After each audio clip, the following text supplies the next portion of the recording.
All right, so after the number one most important abanico technique, which actually is an abanico, is to work the abanico. I do not, I cannot stress this enough that you should not be doing this fast. If this is brand new for you, speed is not your concern right now. It will come and we will push that so you'll get there faster. But right now you're just looking for evenness and to be able to make sure that all of the mechanics are in place. Okay, you literally cannot pass go if your mechanics are not in place. Okay, cool. So the abanico that I'm showing today, there's multiple ones, but the one that we're doing this time is with a middle finger. So you can either use the middle finger, you can use your ring finger, you can use a combo of them both, okay? I'm using a combo of the two, so it's like one finger, okay?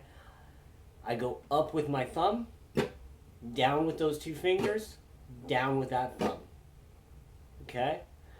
Now, when I'm explaining it slowly, this is where people get screwed up, is that I'm going like this, and I open up and down, and sometimes I'll go up, down, and then I'll actually bring this down a little bit. And you see my arm move, okay? That doesn't happen when you actually do it, okay? It's the same thing as in all the other instructional work that we've done with pulgar, alzapua, and now the beginning of the abanico, the first exercise. You're going to be doing pronation and supination of the wrist. Any movement from the elbow, any extension or flexion from the elbow is sympathetic and it's not the primary mover of your hand, okay? So, go up. So we're doing tapado here so we can get this, because once again, it's not a sweep. It should sound like a hit. Down, down, up, down, down. And look at my hand move.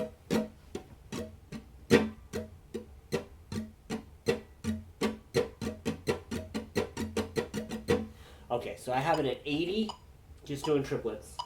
Up with the thumb is 1, 3 and a 4 and a...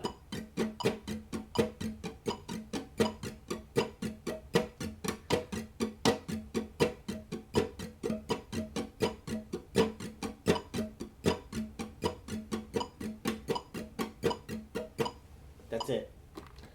Oh yeah, the magic, okay? So now we're going to take it up to intermediate at 144.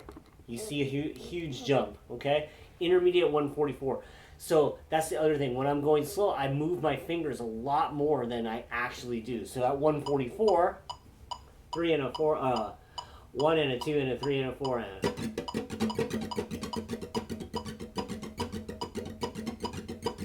So now you're starting to see a lot less movement.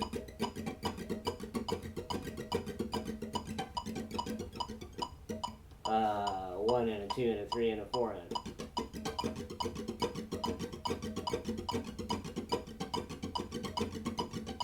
So before I was showing you I was extending that and going like that, but once you start getting faster, you don't extend it. It's actually you create this position where your hand barely has to move at all, and I'm just twisting my wrist. And again, that's why we have that first exercise, okay? Because that is basically ends up being this, just with a little bit of a different hand formation, okay? Practice that over and over, but again, you're not looking for speed. You're looking for even work. And then, like a lot of, one of the big hacks, big things that I can change with a lot of people that aren't getting it is I'll go like this. So go up, down, and then their thumb will go with their fingers. And then they have to lift it again and then go down. If you have that at all, you'll never get it fast. You have to go up, down, down. You see how my thumb stayed up there? Up, down, down. Up, down, down. Up, down, down. Up, down, down. Up, down. But again, when I do it slow, it's really big. As you get faster, it'll get slower, or smaller in movement, more efficient, okay? But right now, look for evenness. Cool. So that's exercise number 2. Enjoy.